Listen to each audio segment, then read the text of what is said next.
Uma pequena amostra, diz o empresário Paulo Flora, de que o maior corredor do país tem condições para dinamizar o comércio internacional. Porque também e vai facilitar todo o intercâmbio e toda a comercialização e a exportação e importação da África até as Américas, da Europa. É fundamental o corredor para o desenvolvimento da África com a conexão com o resto do mundo. Alar agora dos Estados Unidos 550 milhões de dólares. O primeiro desembolso de um financiamento para o reforço da linha, mexida nas infraestruturas e compra de 470 vagões. No próximo ano, espera movimentar 1 milhão de toneladas de mercadoria diversa, mas o potencial permite sonhar com 5 milhões nos próximos tempos. O administrador destaca as operações internacionais, mas salienta, no plano interno, que é dinamizar o leste de Angola. É uma zona mais específica, muito diferente do volume de tráfego. Isso que será uma das províncias com mais incremento, digamos, de negócios. Um mercado aberto, como apontam as projeções, os empresários angolanos devem estar prontos para a concorrência. O aviso é de um economista preocupado com o ambiente de negócios no país. Olha que estamos a olhar essencialmente para o papel do Estado. O Estado tem que realizar investimentos dessa natureza, infraestrutura, polos capazes de atraírem mais empresários para assim poderem efetivamente produzir. Se assim for, os nossos empresários terão alguma possibilidade de poderem lutar com a produção externa. Mas aqui também outro elemento muito importante tem a ver com acesso às tecnologias e formação contínua. Angola recebe o cobre e envia o enxofre para os chamados países encravados, com uma média de 2 comboios semanais. O governo sabe que o percurso é longo, mas assinala que existem bons indicadores. E nele se deposita a esperança de mais e melhor desenvolvimento económico e social. Como o prêmio pela assinatura do contrato de concessão, com duração de 30 anos, as autoridades receberam da Motengil, Verturs e Trafigura, as empresas formam Alar, mais de 100 milhões de dólares. João Marcos Benguela, Voz da América.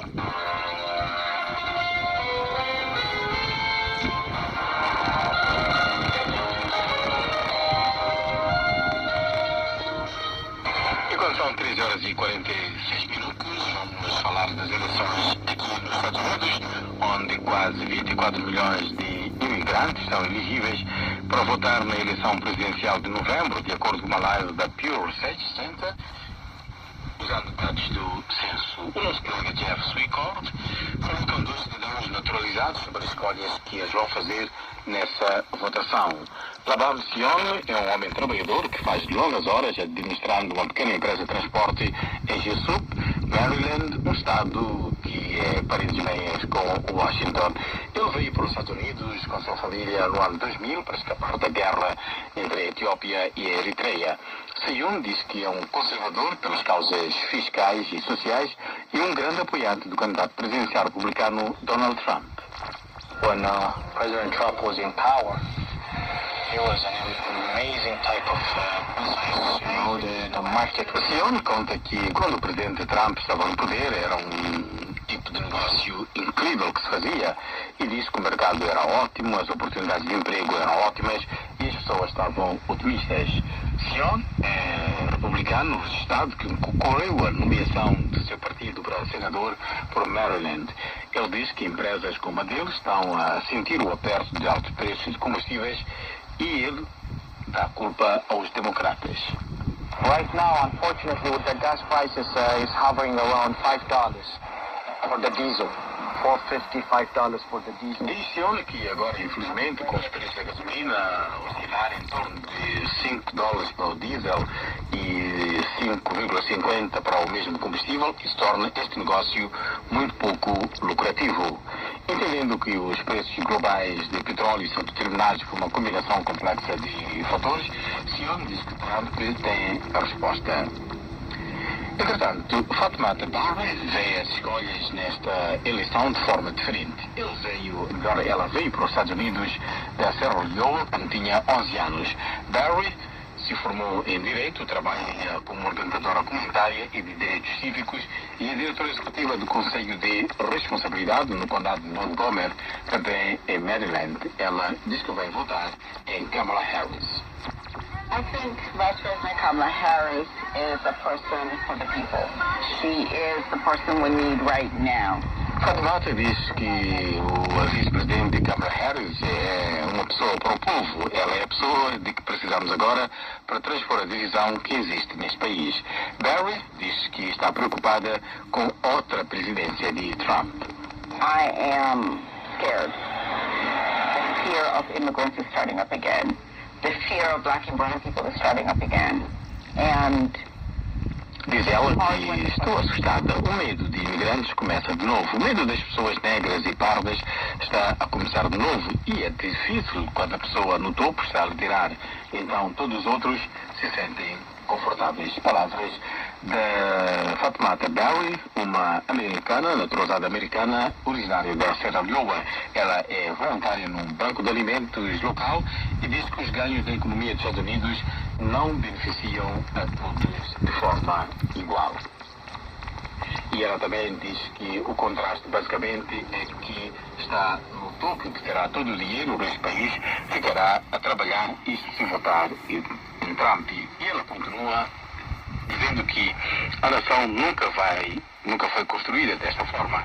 A América se tornou América por causa do trabalho que os trabalhadores de colorinha azul fizeram por este país. O Pew Research diz que os cidadãos naturalizados representam cerca de 10% do eleitorado dos Estados Unidos e a maioria desses eleitores está aqui há mais de 20 anos.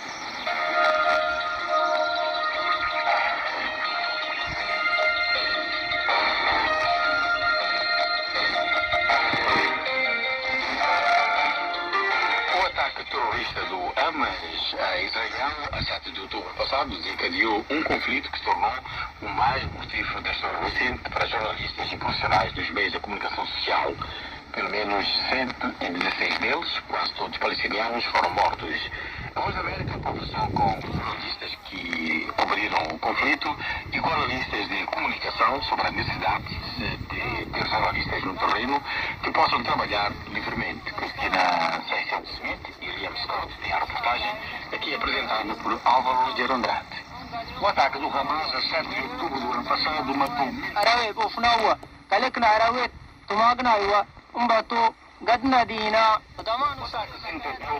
se mantém até hoje.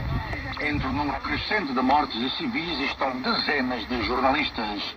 Jody Ginsberg é do Comitê para a Proteção dos Jornalistas.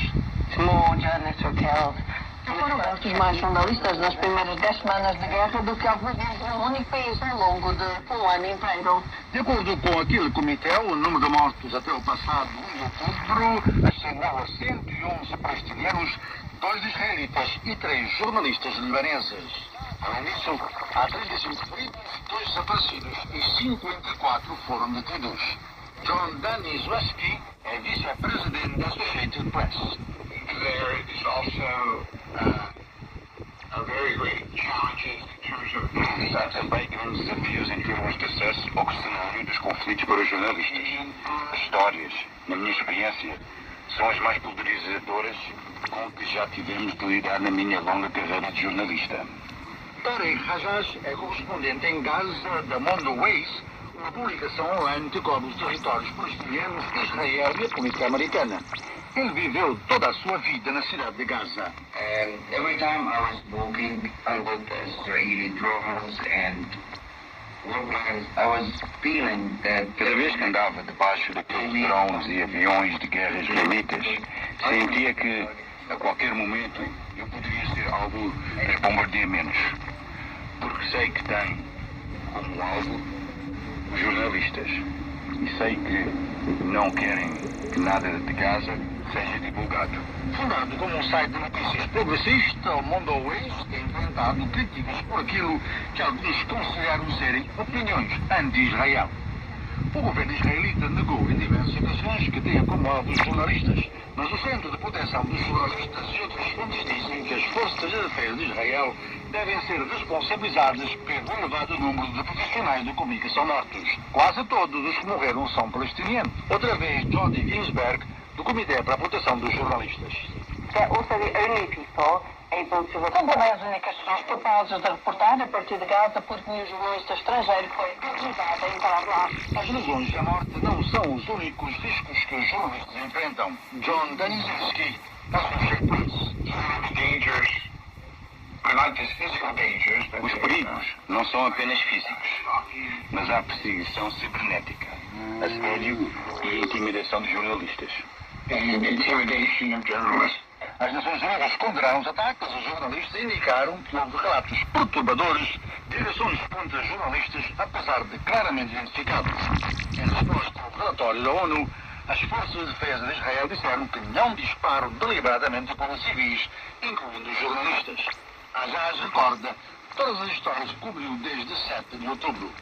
Algumas delas foram muito difíceis de escrever, mas ele sabe que o seu trabalho é continuar a informar o que está a acontecer. A Voz da América pediu ao governo israelita comentários a essas acusações, mas até agora não obteve qualquer reação.